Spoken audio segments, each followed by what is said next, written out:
deux sur la croix. L'apôtre Paul confessa: pour ce qui me concerne, loin de moi la pensée de me glorifier d'autre chose que de la croix de notre Seigneur Jésus-Christ, par qui le monde est crucifié pour moi, comme je le suis pour le monde. Le monde a été crucifié et ainsi ne peut rien offrir aux croyants remplis de l'esprit. Le monde demeure sur la croix. Le croyant a été crucifié. Il ne peut rien offrir au monde. Par conséquent, parce que le monde a été crucifié et que le croyant a été crucifié, les deux sont morts et ne peuvent rien s'offrir l'un l'autre. Le monde n'aura jamais rien à offrir aux croyants parce qu'il a été crucifié et ne reviendra jamais à la vie. Le croyant a été crucifié, mais est revenu à la vie dans le Seigneur Jésus. Et par conséquent, bien qu'étant une fois mort, il est maintenant vivant pour le seul but de donner au monde mort le Seigneur Jésus. À cause de la croix,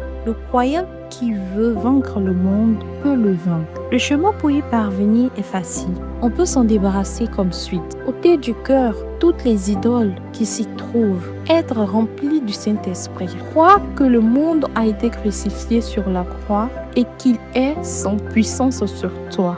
Dire au monde: à cause de la victoire de Jésus-Christ sur la croix, tu n'as pas de puissance sur moi. Je triomphe de ton emprise sur moi ou de tes vaines offres au nom du Seigneur Jésus. J'ai fixé mon cœur à aimer Jésus exclusivement et à le servir exclusivement. La Bible dit: parce que tout ce qui est né de Dieu triomphe du monde, et la victoire qui triomphe du monde c'est notre foi. 1 Jean verset 5.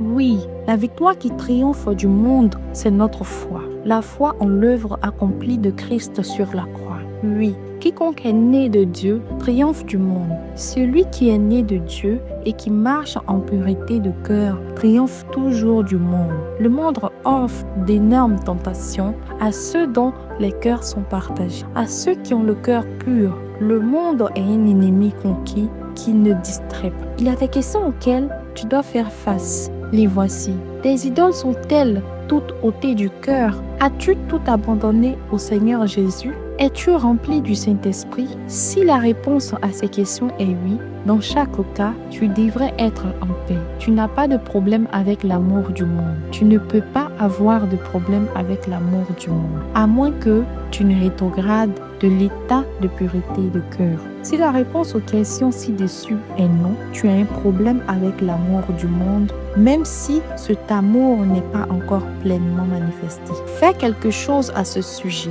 Débarrasse-toi du cœur partagé. Révèle le cœur pur et sois rempli du Saint-Esprit. Les raisons supplémentaires pour lesquelles le croyant ne devrait pas aimer le monde. Nous avons vu que le monde a été crucifié et ainsi n'est plus digne de l'amour du croyant. Qui voudrait aimer un cadavre? Si le monde n'avait pas été crucifié, les choses seraient différentes. Cependant, il a été crucifié et condamné. Nous pourrons dire que ce monde mourut sur la croix. La croix a rendu le monde sans vie, mort et absolument laid. Comment puis-je illustrer cela? Une autre raison pour laquelle aucun croyant ne devrait aimer le monde est que l'amour du monde est une manifestation d'inimitié contre Dieu. La Bible dit: adultères que vous êtes, ne savez-vous pas que l'amour du monde est inimitié contre Dieu? Celui donc qui veut être ami du monde sera ennemi de Dieu. L'amour du monde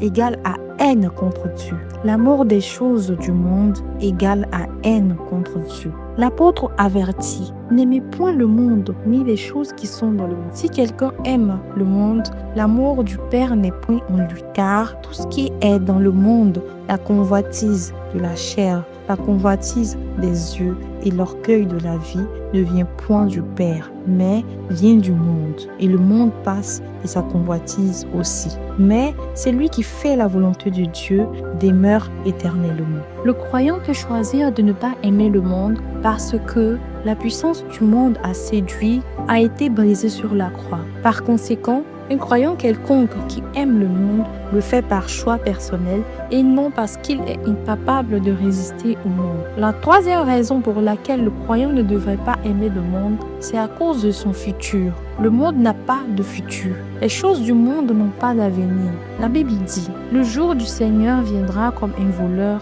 En ce jour, les cieux passeront avec fracas, les éléments embrasés se dissoudront et la terre avec les œuvres qu'elle renferme sera consumée. » Puisque donc toutes ces choses doivent se dissoudre, quelles ne doivent pas être la sainteté de votre conduite et votre pitié, tandis que vous attendez et hâtez l'avènement du Seigneur Jésus, à cause duquel les cieux enflammés se dissoudront et les éléments embrasés se fondront. 2 Pierre 3, versets 10 à 12.